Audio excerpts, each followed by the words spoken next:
Ուղղակի տենց խոսք եղավ աղոթքի մեջ, որ իմ զավակները իրանք, որ դատում են եւ չարախոսում են, մոռանում են, որ իրանք էլ պետք է դատվեն։ Գիտեք, ինչքան սարսափելի բան է կենթանի Աստծո ձեռք ընկնելը։ Ոնց կարա մարդը կին դատի, բայց ինքը դատապարտությունից ազատ լինի։ Հռոմեացի 2-ում գրված է, որ դու եթե դատում ես, դու երբեք այդ դատաստանից չես բրցնելու։ Գրված է Մարիամը եւ Ահարոնը Մովսեսին դեմ խոսեցին, անոր առած Եթովպացի կնոջ համար, քանզի անիկա Եթովպացի կին առել էր։ Այստեղ երկուսի կեղծավորությունն էլ պարզ ակնհայտ երևում է։ Ոնց որ սկիզբը սկսում են, թե դու յանին չես Եթովպացի կին առե, բայց ներքևում գիտեք ինչ է գրված։ Ասում է ընչի մենակ Աստված քո միջոցով է խոսում։ Դեն մեկ մարդը կարա դիմակ հագնի, ինքը դե Եթովպացի է, յանի հրյան խիպտի Եթովպացի առներ։ Իբր իրանք այնքան Աստծո օրենքներին կողմ էին, որ պետք է վերջը Մովսեսը Եթովպացի չառներ, բայց սրտների մեջ լրիվ ուրիշ նպատակ էր։ Պատահում է, որ քո սրտի մեջ քո սպասավորի դեմ ուրիշ բան կա, բայց դու նայում ես մի հատ հոգևոր մի բան գտնես, դրանով կպնես իրան, որ հետո քո ուզածը դնես իր դեմը։ Ժողովուրդ ջան, դա կեղծավորությունն է, դες բանից պետք է ապաշխարենք։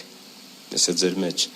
Երբ որ իրանք դեմ խոսեցին սպասավորին, իրանց ավակ եղբայրն էր Մովսեսը։ Սրանք հասարակ մարդիկ չէին։ Ահարոն եւ Մարիամ առաջնորդներ էին։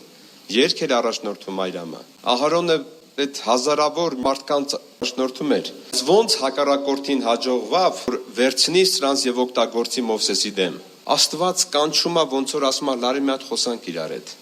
Դու գիտեք, որ Աստված իր սպասավորների թիկունքին կանգնած է, այսի ոչ թե մեր ծառայողներիս համար եմ ասում, ժողովուրդ ջան, այլ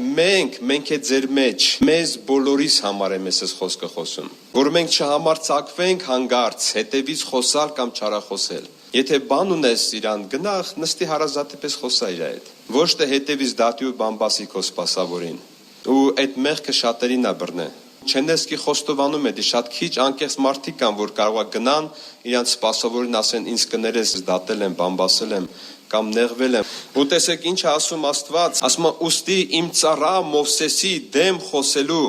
ինչու չվախցաք։ Տեսեք մարդը մտածում է, որ ինքը խոսում է, բայց Աստված չի լսում, որտեղ այնտեղ ներկա չի։ Իրանք ֆիզիկապես աշկերով չեն տեսնում, բայց Տերը ներկա է այնտեղ։ Ինչ որ խոսացել են Մարիամը եւ Ահարոնը եղբայրներ քուրեր, Աստված լսել էր այդ բոլորը։ Եվ ասում է դուք ինչու չվախեցաք իմ ծառա Մովսեսի դեմ խոսելու համար, ինչու։ Ժողովուրդ ջան, մի օր կարողա դու էլ կանգնես Աստծո առաջ եւ Աստված քեզ էլ հարց տա, գիտես։ Դու ինչու չես վախեցել իմ ծառայի հետևից խոսալուց։ Այսինքն դու պիտի վախենաս եւ պատվես իրան